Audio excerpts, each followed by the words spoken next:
Табачная зависимость может приводить к нарушениям сна. Храпящих людей среди курильщиков очень много. Как избавиться от храпа и какая процедура поможет ощутить быстрый эффект? Надо в этом поразбираться.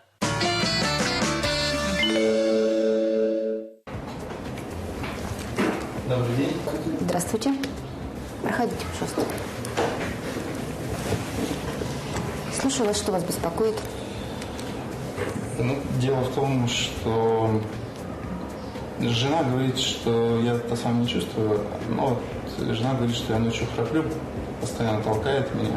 Храп возникает вследствие вибраций мягких тканей гортаноглотки, когда во время сна у человека непроизвольно расслабляется мягкое небо и язычок. Ученые доказали, что хронический храп приводит к изменениям в мозгу, уменьшая количество серого вещества и значительно снижая умственные способности. Также храп может вызвать сердечно-сосудистые заболевания, бесплодие и импотенцию. Да, прошли те времена, когда ночное рычание являлось признаком богатырского здоровья. Теперь это предвестник или основной симптом многих заболеваний. К счастью, от храпа можно избавиться. Во время проведения так называемой диагностической ночи измеряются некоторые физиологические параметры.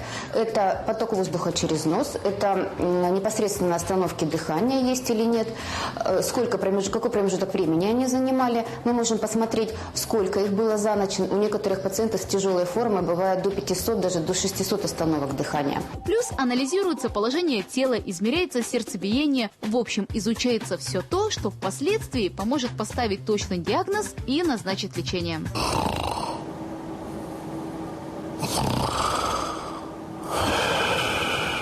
Некоторые убеждены, что диагноз можно поставить уже по звуку и даже приносят записи храпа. Однако специалисты никаких точных выводов по аудио не делают. Ну, разве что. Когда пациент с тяжелой формой, то у него ночью могут быть всхрапывания, выраженные всхрапывания, какое-то время не дышит, а потом резко выраженное всхрапывание, какое-то время дышит нормально, опять остановка дыхания, вот такая периодизация происходит. Ну а мы вернемся к диагностической ночи, а точнее утру. Достаточно комфортно я себя чувствовал при этом. То есть никаких неприятных ощущений не испытывал. Током не било? Нет. Больно не было? Здравствуйте, проходите. Как ночевали? Спали? Нормально? Специалист досконально изучит все данные и точно назовет причину ночного нарушения сна.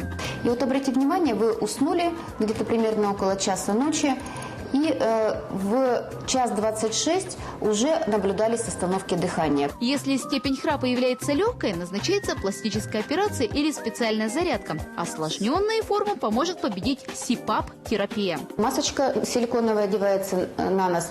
Регулируется, с помощью этой маски регулируется давление в дыхательных путях. И как только наступает момент перед остановкой дыхания, расширяются дыхательные пути, пациент спит хорошо, дышит нормально, храпа нет и, соответственно, насыщение крови кислородом достаточно. И структура сна выравнивается и нормализуется. Такую маску можно использовать и дома. Подавляющее число пациентов отмечают видимые улучшения уже через несколько дней. Утром себя чувствовал намного бодрее, работоспособность сразу повысилась.